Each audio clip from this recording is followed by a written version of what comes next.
Good morning, everybody, and thank you so much for joining me on Sigma Sunday. So today, what I want you to do before we even start is I just want you to take a moment and I want you to ask yourself, has there been a time ever, or even recently, where you're 100% sure that you're faking it and everyone can tell, and they're going to bust you, and nobody's going to think you're nearly as successful as you are or nearly as good at what you're doing as you are? And if this is you, raise your hand, because it's definitely been me. And if this is you, then welcome. So who am I and what are we going to talk about today? Well, my name is Rebecca Sonnenberg, and I'm a licensed clinical social worker. I'm also a business owner, and so I know for a fact that imposter syndrome literally can be the ugly beast that probably rears its head more times than I can count in my life and in the life of other business owners that I talk to. It's really interesting too. I just was having this conversation yesterday with a really good friend of mine and our CFO, and we had to do an assessment, and it's a DISC assessment. If you've never taken one of these, they're actually really fascinating, and they tell you a lot about like your leadership and who you are at work, and it helps you to know how to like work with your team better. So she was reading me her results, and she was aghast at like the results, and it was so funny because a lot of what it was saying was really actually very positive, and about how she like brings the team together, and like her whole thing was like that she's the coach, right? And I was like, dude, that's like rock star. I love that. Like it makes total sense. So then she's like, well, read yours. And I look at mine and it's like, you're dynamo. And I'm like, dynamite? Like maybe I'll blow off your head. Maybe it'll be really exciting. Like gross, right? And so it was so funny is that like for both of us, even though it had like really positive things and really positive aspects of who we are, we instantly took it really negative, and we couldn't believe that in any way, shape, or form, she could be a coach and I could be kind of dynamic. And this is the imposter syndrome that we live with, right? And that's exactly what she said. She was like, man, this is like, what do you call it? And I was like, imposter syndrome. And so when it came up that this was the topic we were going to talk about today, I was like, man, the timing is literally ideal. So I think a couple of things happen with this. And part of it is just the world we live in right now with social media, and everything is like right in your face. And when you think about social media, like no one is ever really like posting the really bad days or the days you're like the worst boss or the day you had to fire somebody. They're posting like these huge wins, these big accomplishments, right? And then you're going to compare yourself. We're human beings. It is naturally what we do. We compare. And when we do that though, and we're comparing ourselves to a very, very tiny fraction of what we know about a story, about someone else especially, it gets really, really dangerous. So where do we start with our own selves to start to recognize, where am I comparing with other people, instead of looking at myself and saying, okay, today I did a really great job, and where I was a year ago or even 6 months ago, would I have made that same call? Would I have made that same choice?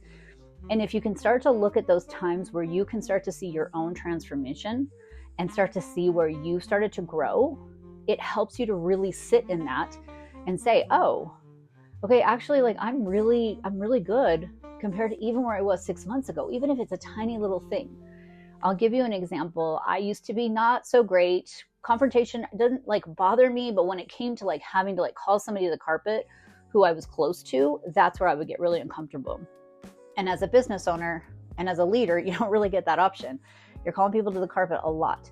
And so I had to really sit with myself and figure out like, why does this bother me? What's the worst thing that could happen? What am I noticing in my body? Because that's really important, and we forget that a lot.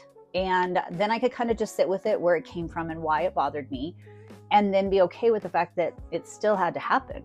So once I started doing that, not too long ago, I had an example where, again, I had to call somebody to the carpet and really get on to them about something that was not going great. And I was able to do it. And I felt not great about it, but I didn't feel as negative towards myself. And I was able to really look at that like, oh, okay, maybe that was a small win and I'm doing a little bit better and I'm not freaking out as much. So that's kind of one of the first things I'd like you to start to look at is, where are you giving yourself credit for these little wins in yourself and these little changes that may be happening, instead of looking at what everybody else is supposedly doing. Because remember, social media is never really the full story, right? We've all seen that couple that's like, oh my God, we're so in love. And you're like, I just saw you guys fighting in the parking lot 20 minutes ago. So keep that in mind, that the same thing goes with being a business owner, okay? The other thing that I find a lot of people struggle with is perfectionism, right? Wanting to be perfect, wanting to be amazing, never making mistakes, always being flawless. And although that sounds great on paper, it's very unhealthy and it's very unrealistic. When you think about some of the people you admire the most, when you look up to people, I can guarantee you those people are not perfect. Those people have flaws, they've made mistakes.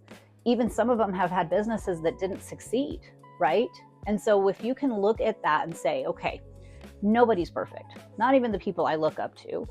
And as a business leader, it's really important for me to always remind everybody and myself, we're where everybody looks in our companies. We're where everybody gauges, is our business okay? Are we okay? Where are we going as a company? Where are we all going together? And if I'm putting on myself, I have to be perfect, I have to be amazing, then I'm putting that on the people who work for me as well. And that's really uncomfortable and that's really gross, because there's no way I'm going to be able to live up to that. There's no way they're going to be able to live up to that. And that's going to be hard and devastating. And the likelihood that you're going to be able to keep people who wake up every day being like, oh, I wasn't perfect today, I'm for sure going to get fired. That brings a really, really toxic environment. So if you can look at it from a perspective of, if I'm leading the charge and I know that I'm allowed to be human, I need to represent that to my people as well, so that they will lead the charge with me and feel comfortable making mistakes and being comfortable coming and telling me I made the mistakes, because they know I'm human and I make mistakes too. Okay. And when you are mentoring people and when you are showing people things like that, it helps the imposter syndrome start to die down, because then you're hearing people tell you, oh, okay, yeah, I never thought about it like that. That makes total sense. Yeah, thanks. I really appreciate that. Or, wow, that was like the best suggestion I ever got. And again, it starts to make you realize like, oh, okay, I am human and I am pretty good at this. And it dials down that imposter syndrome. Okay. So a couple things of homework. As always, I just want you to take a look at, who are you comparing yourself to? And is it worth it? Or can you compare yourself to you and who you were maybe 6 months ago, maybe a year ago? And the second thing is are you doing what you're doing because you want to be perfect? And is that really something that you can expect from yourself and those that you're leading? So that's my suggestions. Let me know in the comments, like and follow. I hope this helps to make you feel like a better, healthier, happier human, business owner, and leader. And again, let me know how it worked out for you. Bye, guys.